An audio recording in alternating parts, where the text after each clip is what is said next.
voices around, if that's English. Kati nga mbeera ngenda okunyumya story yange ne ku street. Natandikira okubuulira enjiri ku street naye nga nyumya story yange just to encourage youths. Kati nga abaana abamu bakugoberera ne bagamba tetulina we tubeera. I think Rich Zion will testify later kuba naye ayamba abaana bangi naawe abamu tebamuweebwa. So that's how we started an orphanage bayita Mercy Child Care, of which I'm the president and director, and is the director Wakiso Mende. So we move over 1,000 children. Abali recorded anywhere abangi. When Mose Radio died, the world was in shock that Mose Radio was taking care of many orphans, but no one knew that story. And I think sometimes we need to do that. So Mercy Child Care, nomutu batuva abaana betwabaleetanga ku church nga basulanga mu kayumba kafaako kamu bwe kati nga mulimu ekitanda kimu nga tusharinga. I will save you that story, but I felt like I should talk about this because I rarely talk about this. So every day when I watch posts, tusobola kumala week.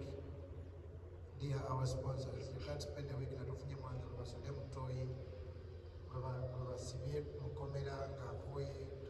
It's literally part of our life. Every day there is someone, there's a Moses in a basket that needs help. So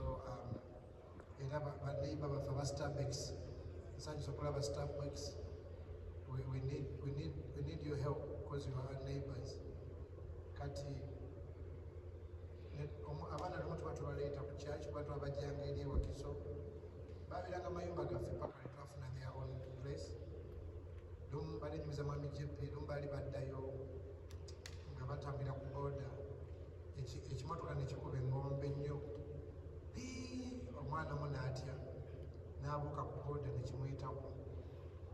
Aliyomita Rachel n'afiirawo. That was our very first time okubanga ate bwe tuyamba ate atufuddewo. So we didn't know what to do. Naye ate akalala kasita keko ne kasigala nga keekutte. Wewava abaana banyonyonyo ne tugamba ka tubatandikire babe nga tebajja wano basabirenga bwabwe. So Mercy Orphanage nezaala Mercy Church. Then ate ne tubanga lumu twali tugenza okuziika ku kyalo eyo nga tuziika abantu eyo Wakiso Mende edda nga yafudde nti omusota gwamubuze, just a snake bite, tyagaza otuuka ewakiso ng'afudde. So netutandika okugamba ate bwe tubakolerayo ka kiriniki wano babe nga bafuna first aid nga bagenda ku ddwaliro eddene. Kwe kutandika Mercy Hospital. Mercy Hospital yatandika kiriniki, ndowooza abantu abasoba 50,000 people bayise mu ddwaliro twalugeta. It's not a hospital. It will grow and grow. Kati netutandika okubanga emmere abaana mu orphanage on a weekly basis balya about it's a lot of food.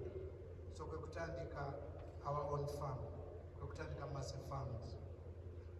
Byonna tubitandika by faith. Kati awo netubanga ku ssomero, teri ssomero wano mu Uganda nga bamanyi nga sebatwalirangayo mulekwa. A lot of schools here have got orphans. Bagenda naye Bugembe tusanyusa okulaba webale ennyimba zo tuzaagala nti girayo ka Bugembe wano singa tebanonda temanditegedde. So you can mention Rubidi SS, you can mention Mengo SS, you can mention Kajasi Progressive, you can mention Happy Hours, you can mention Zion Schools, you can mention Wakiso International School, Pastor Benny School. You can mention every school tugenda either ne batuwa bursary. Ennaku ezo nasanga n'omwana akola ku funeral service, Mentor helped me and NBS ne tumutwala ku ssomero baliyita Umkat, nayo ne tubawa ku baana, then waliwo baana abasomesa adult education bali Mmengo awo. So kwe kutandika n'essomero ne twayita Mercy Schools. So there is national curriculum and international curriculum. Tulina abantu tulina obwana obuzungu eyo tufe ababusomesa. Mukama mulungi. and the school is growing. Tulina abaana baba celebrities abaafa. Mutera okundaba ku lumbe neeyama nnyo nti bampeeyo omwana. Gibali tulina omwana wa Jimmy eyazannyanga ku WBS. Yali nnyo mulengere embaata nga yeesibye Gomez. Tulina omwana wa sister wa Fresh Kid yafuka celeb Kampala n'emutwala Kampala parents kati ate basisita be nga basigadde awo. So all the sisters are with us. So we are not here just to. I asked Massey schools to be a sponsor, but also wanted Massey schools to be heard, to be visible, and Massey orphanage. You can go there nokyalira abaana. Tetukkiriza bifaananyi kuba tulinayo abaana nga yalaba taata nga atta maama kati tubakwekeire. You cannot put them on media. But since media is here, apart from Serena concert, I wanted Massey schools to be heard. Mutuwa abaana sibamulekwa bokka. Actually abaana bwe basoma basasula school fees, it helps us okuyamba ne bamulekwa. Okay, so that's, I wanted to save Wilfred. Mumanyeti is seated here. Nasaba Massey schools, Nesaba Church Radio, that's our online radio station. Eriko already, Next Media, thank you so much. Already from mobile. So I wanted you to know that Massey schools budget about 5 million they was taken concert, but also I wanted the world to know about Massey schools and Massey Church and Massey Hospital.